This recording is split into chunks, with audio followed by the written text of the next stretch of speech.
건강한 생각은 건강한 행동을 낳습니다. 이 사실을 많은 사람들이 알매도 불구하고 자신의 생각이 자주 왜곡되고 한쪽으로 치우치게 되고 부정적일 때가 생깁니다. 그 이유 가운데 하나가 불안 때문입니다. 사람이 불안하면 매우 신경질적으로 변하고 생각은 한쪽으로 확 쏠리게 되고 뿐만 아니라 세상을 바라보는 생각과 시각들이 굉장히 어두워지기 시작합니다. 나아가서 아주 사소한 것에 집착할 때도 있습니다. 외국에서 이런 일이 있었습니다. 복면을 한 총을 가진 강도들이 은행을 약탈합니다. 경찰이 와서 금고문을 열어주고 강도들을 옆에서 가장 가까이 보았던 사람에게 그들의 인상착의를 물어보았지만 전혀 기억을 못합니다. 그런데 그를 겨누었던 총의 색깔과 모양은 정확히 기억합니다. 직원을 공격하는 것은 총이 아니라 총을 든 사람입니다. 만약 직원이 관찰할 수 있었다면 그 사람을 좀 더 자세히 보았어야 많은 도움을 받게 됩니다. 하지만 불안하다 보면 자기 눈앞에 있는 그 총밖에 보이지를 않습니다. 그 뒤에 있는 자기를 겨누고 있는 사람은 전혀 못 봅니다. 이렇게 사람의 생각은 내가 불안할 때마다 잘못된 방향으로 빠지기를 자주 합니다. 예수님께서 어려운 시대를 살아가는 사람들이 생각을 깊게 해야 한다고 자주 말씀을 하셨습니다. 마가복음 13장에서 예수님이 세상의 말세의 시기가 되면 수많은 일들이 벌어지고 재난이 일어날 것이라고 하나하나 설명해 주십니다. 이때 사람들의 생각이 굉장히 혼란스럽게 될 것이라고 경고합니다.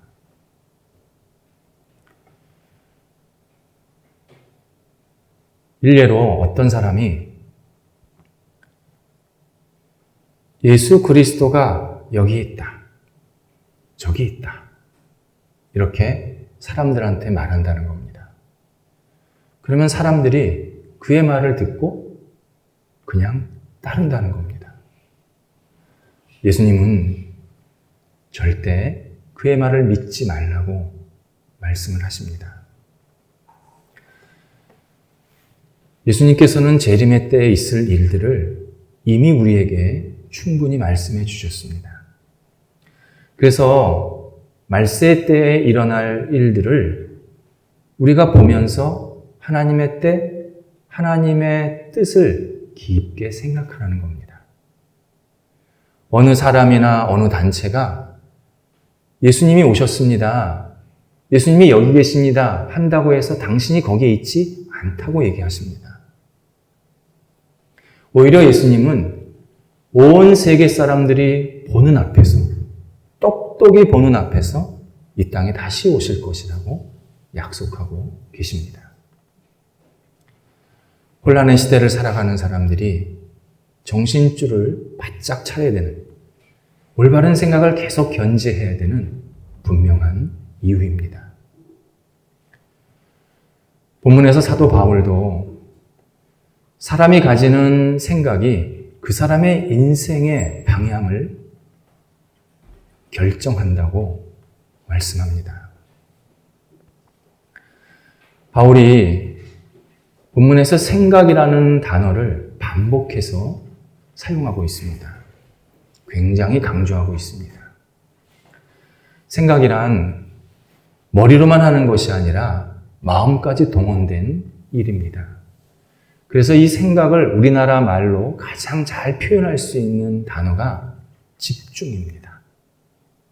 바울은 지금 집중이라는 단어를 생각이라고 표현을 하고 있습니다. 육신의 사람과 영의 사람, 곧 성령의 사람을 비교해서 설명하고 있습니다. 육신의 사람이란 하나님을 멀리하고 하나님을 불신하는 사람입니다. 영의 사람이란 하나님을 믿고 하나님 안에 거하는 사람입니다. 그래서 육신의 사람은 불신자를 말하고 영의 사람은 하나님을 굳건히 믿는 그리스도인을 말합니다. 5절에서 영의 사람과 육신의 사람의 결정적인 차이가 생각에서부터 시작이 된다고 말합니다. 육신의 사람은 육신의 일을 생각하고 영의 사람은 성령의 일을 생각합니다. 육신의 일을 생각한다는 것은 어떤 일이 생겼을 때 눈에 보이는 것만 본다는 뜻입니다. 어떤 상황이 생겼을 때 자기가 보고 싶은 것만 본다는 뜻입니다. 그래서 육신의 일을 본 사람은 어떤 일이 생기면 물량적이고 물질적인 것만 봅니다. 그 일의 뒤에 있는 의미나 목적은 전혀 못 봅니다.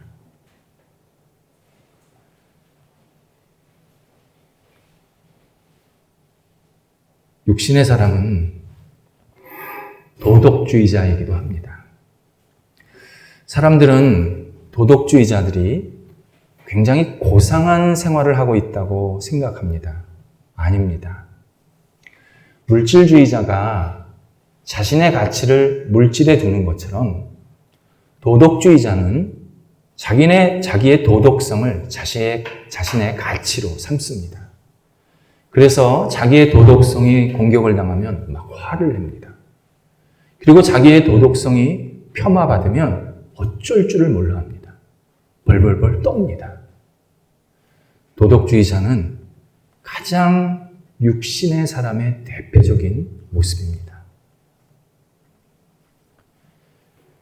반면 영의 사람, 곧 성령에 따라서 살아가는 그리스도인들은 어떤 일이 생기면 그 일을 그대로 보기도 하지만 그 일의 의미, 영적인 뜻을 다시 한번 되새기곤 합니다.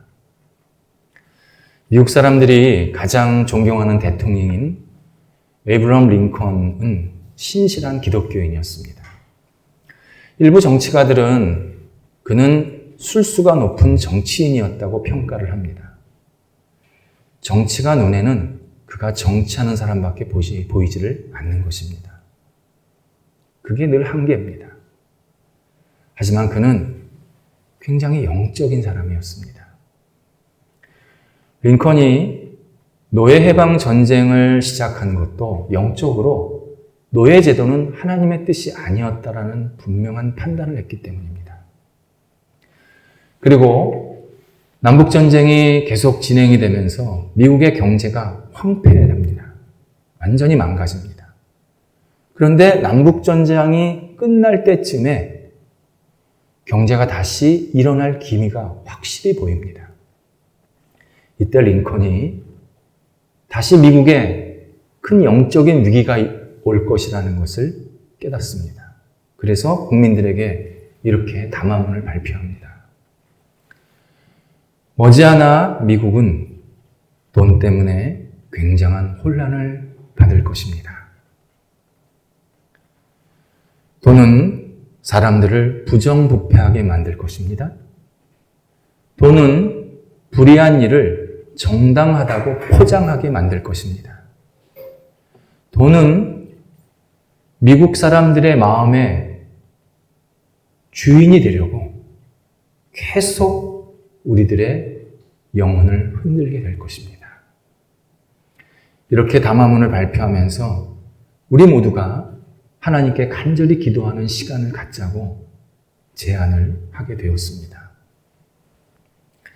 그리스도인은 성공을 하면 마냥 좋아하는 사람이 아니라 나에게 왜 이러한 결과를 주셨는지 하나님의 뜻을 생각하는 사람들입니다.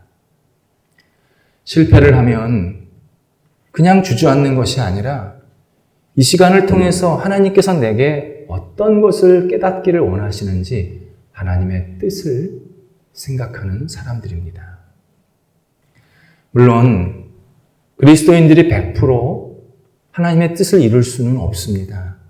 너무 부족하기 때문입니다. 그런데 중요한 것은 길 위에 서 있어야 한다는 점입니다. 길 위에 서 있는 것과 목적지에 도착하는 것과는 전혀 다른 의미입니다.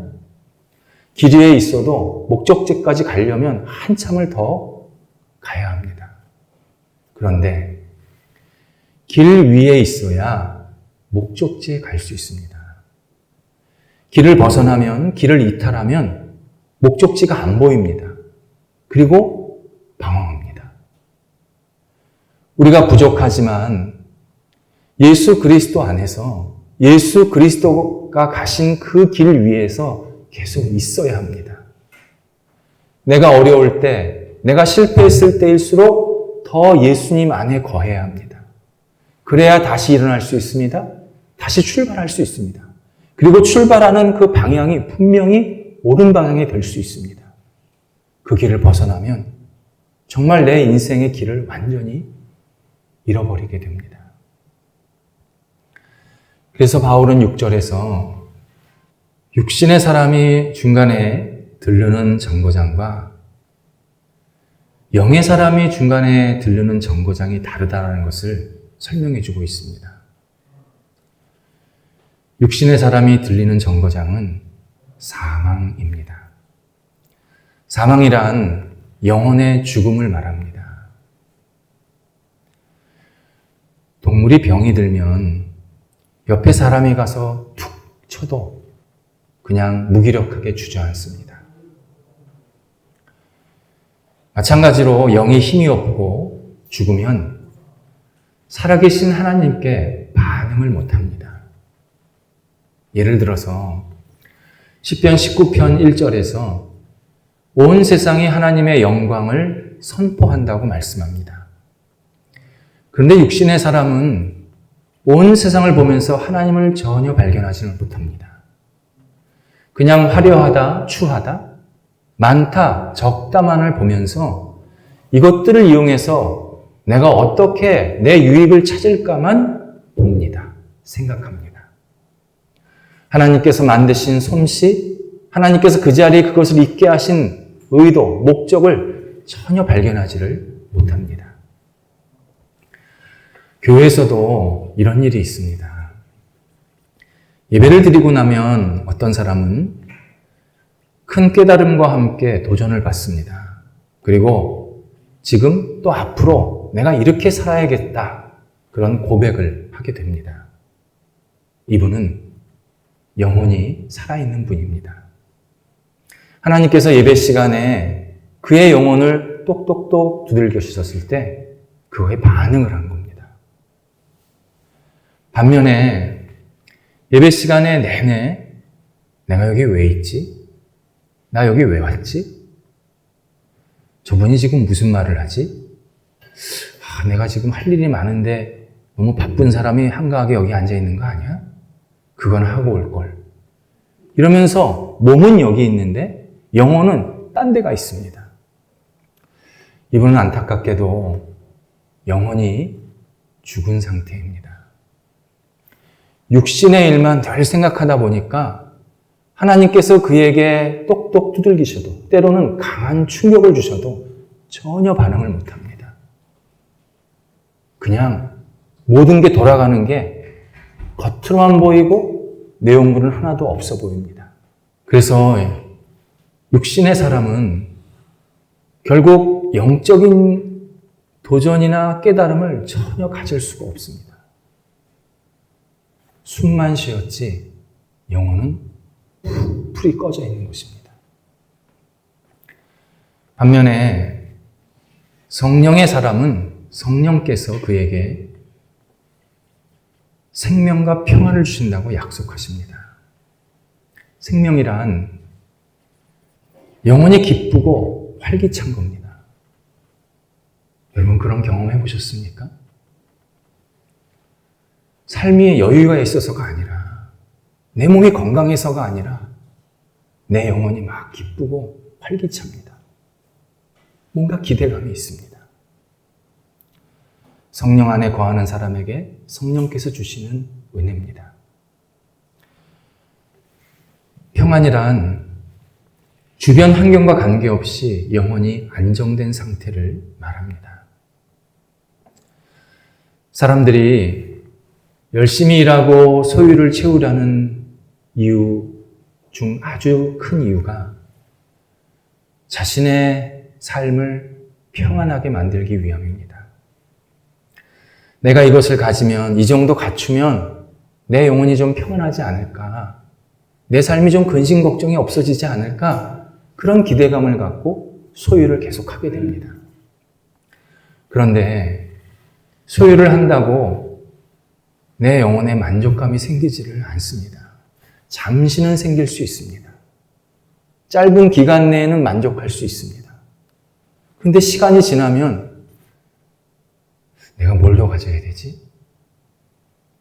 내가 뭘 더 채워야 만족을 할 수 있지?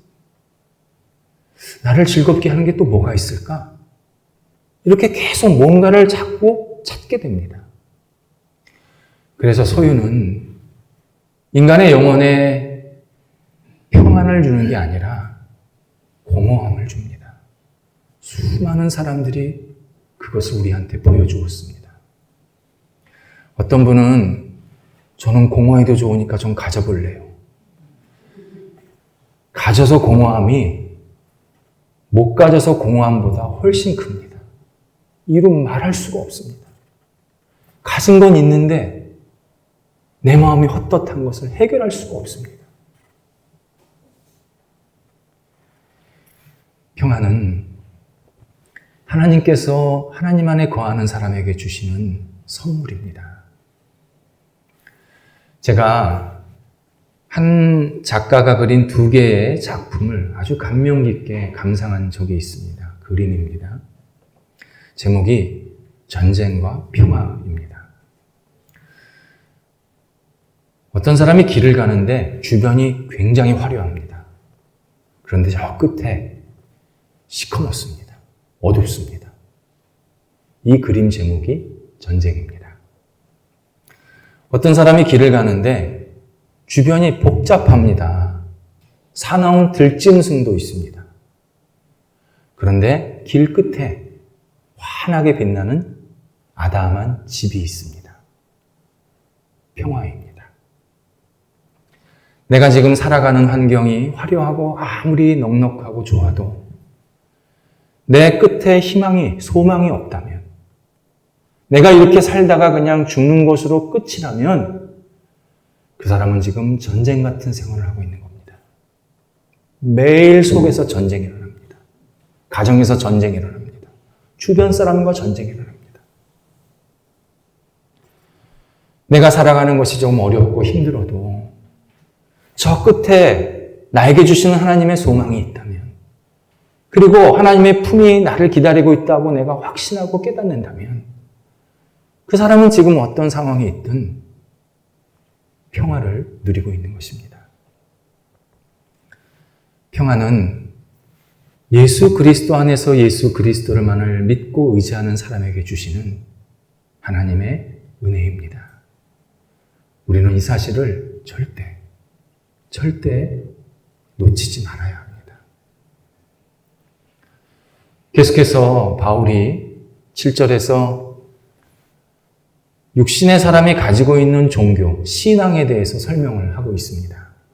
우리는 하나님을 믿지 않으면 신앙이 없다, 종교 생활을 안 한다고 생각합니다. 바울에 의하면 그는 하나님과 원수되는 신앙생활을 하고 있습니다. 그런 종교를 가지고 있습니다. 하나님과 원수, 하나님과 늘 반대편에 있다는 겁니다. 하나님의 뜻에 늘 거스리며 산다라는 그런 종교를 가지고 있습니다. 일반 종교에 큰 특징이 있습니다. 자기 유익, 자기 만족을 위해서 종교를 만들고 따릅니다. 그래서 일반 종교는 자기 만족을 위해서 하나님도 지워버립니다. 하나님도 귀찮다 그러면 그냥 제외시킵니다. 그리고 자기가 종교 생활을 하고 있다고 말합니다. 그래서 우리 시대에 유행하는 종교가 있습니다. 식당에 가면 세트 또는 코스 요리가 있고 단품 요리가 있습니다. 단품 요리는 내가 먹고 싶은 것을 골라 먹는, 주문을 하는 그런 먹는 방식입니다. 우리 현대인들의 종교가 단품 종교입니다. 수많은 종교에서 좋은 점, 마음에 드는 것은 하나하나 뽑아서 그것을 자기가 믿고 따릅니다. 그리고 자기는 굉장히 종교적이다. 신앙생활 잘하고 있다. 그렇게 생각을 합니다. 이런 분들은 기독교 신앙에 대해서 굉장히 불만이 많습니다. 기독교 신앙은 왜 이렇게 나를 불편하게 해요? 나 왜 이렇게 힘들게 해요? 아니, 다른 종교는 너 편한 대로 하라 그러는데 기독교 신앙은 뭘 그렇게 뭐 해라 마라 와라 가라 왜 그런 게 많아요? 내가 누워서 예배드리고 싶으면 누워서 드리는 거고 화면으로 드리고 싶으면 화면으로 드리면 되는 거고 시간이 안 되면 안 드리면 그만이지 뭘 그렇게 기독교는 맨날 예배가 중요하다고 그러고 하나님 찾으라고 그러고 난 이해 못하겠어요. 이렇게 말을 합니다. 이 질문에 대해서 답은 간단합니다. 그런 종교에는 구원이 없습니다. 어렵게 생각하지 마시기 바랍니다. 복음은 사람이 만든 게 아닙니다. 복음은 하나님께서 우리를 사랑하셔서 인간을 사랑하셔서 구원하시기 위한 진리입니다. 그 진리를 내가 받아들이면 구원은 있는 거고 진리를 거부하면 구원 없습니다. 복음은 나 편하라고 주신 게 아니라 나를 살리려고 주신 겁니다. 복음은 나 만족시키려고 예수 그리스도에게 죽으신 게 아니라 나를 구원하시려고 예수 그리스도가 죽으신 겁니다. 예수 믿는 것, 예수 믿으라고 하신 방법대로 믿는 겁니다. 왜 우리가 생각이 없습니까? 왜 내 마음이 없겠습니까? 내 유익이 없겠습니까? 만약 내 유익과 내 생각대로 예수를 믿었다. 세상에는 기독교는 없습니다. 기독교 신앙은 하나님의 말씀하신 대로, 하나님의 방법대로, 하나님의 뜻대로 믿는 겁니다. 그래야 그 끝에 구원이 있습니다. 바울은 마지막에 8절에서 예수 그리스도를 거부한 육신의 사람이 갖는 종착지에 대해서 설명을 합니다. 그 종착지가 하나님을 기쁘게 할 수 없다. 당연한 결과입니다. 하나님을 거부하고 불신하고 하나님 뜻대로 살지 않는데 하나님의 뜻을 늘 자기 뜻 뒤에다가 놓는 사람을 하나님이 기뻐하실 리가 만무합니다. 어떤 사람이 이렇게 얘기합니다. 저 열심히 살았습니다. 저 최선 다했습니다. 이런 나를 하나님은 기뻐하셔야 합니다. 저 평생 한눈 팔지 않았습니다. 제게 맡겨진 일, 역할들 충성스럽게 했습니다. 이런 나를 하나님이 계시다면 인정해 주셔야 합니다. 이렇게 이야기합니다. 내가 나라의 왕입니다. 그런데 상대, 우리를 늘 공격하고 넘어뜨리려고 하는 그 적대국의 한 국민이 우리나라로 넘어와서는 열심히 최선을 다해서 일합니다. 내가 그 사람의 신분을 안다고 할 때 그가 열심히 일한다고 기뻐할 수가 없습니다.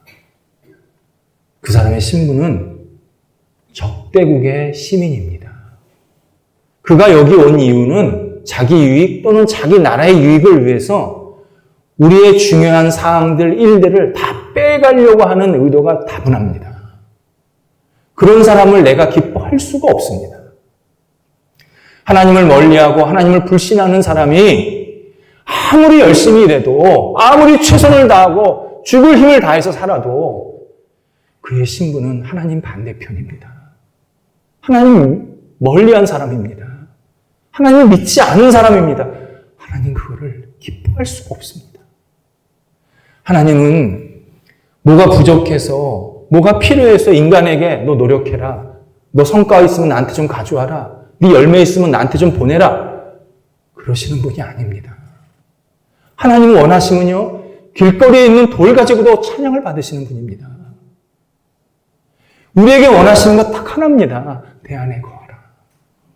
나를 신뢰해라. 나를 의지하고 살아라. 성령과 함께 살아라. 내가 그걸 기뻐한다.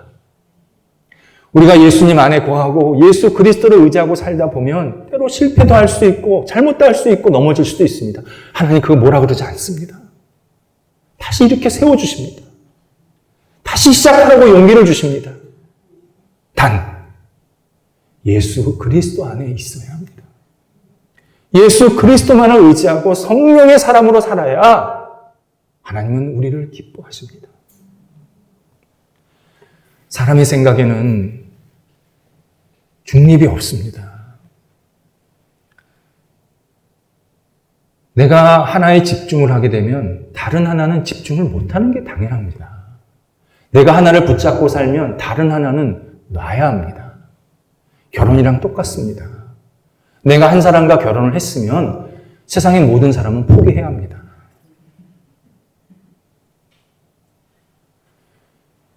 육신의 일을 생각하면 하나님을 멀리 할 수밖에 없습니다. 그 끝은 영원한 형벌입니다.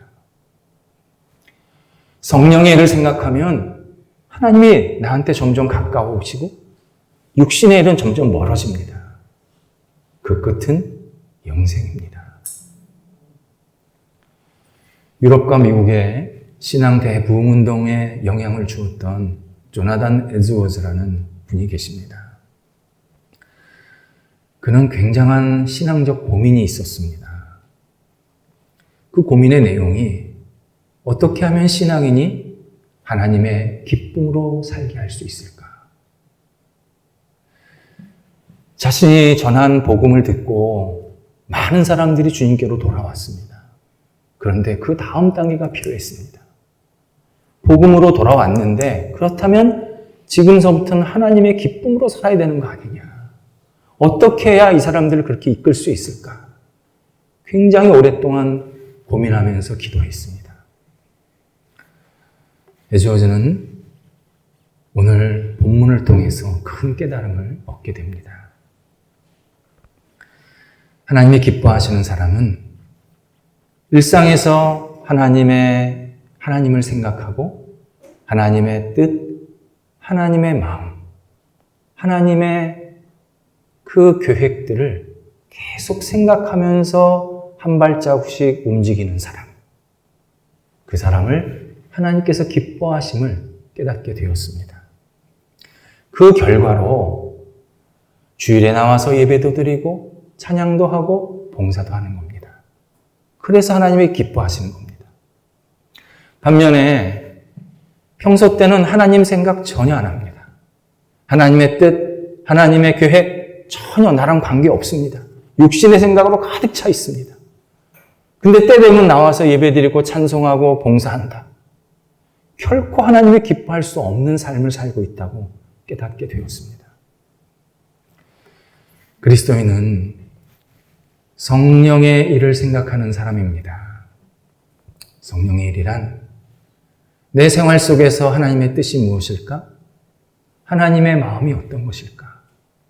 이런 상황 속에서 하나님께서 나한테 무엇을 원하실까? 이런 시간을 통해서 내가 하나님께 어떤 영광을 돌려드릴 수 있을까? 이것을 생각하는 사람이 그리스도인이고 성령의 일을 생각하는 사람들입니다. 그런 사람을 하나님께서 기뻐하십니다. 성령의 사람, 그 사람이 진정한 그리스도인입니다. 기도하겠습니다. 하나님, 저희들이 하나님의 기쁨으로 살아가기를 원합니다. 하나님의 뜻과 계획이 저희들의 삶 속에서 이루어지기를 간절히 소망합니다. 하나님께서 저희들을 통하여서 하나님의 영광을 돌려드릴 수 있도록 성령께서 인도하여 주시옵시고, 우리의 생각과 마음이 성령의 일에 집중하는 복된 사람들이 되도록 인도하여 주옵소서. 예수님의 이름으로 기도드립니다. 아멘.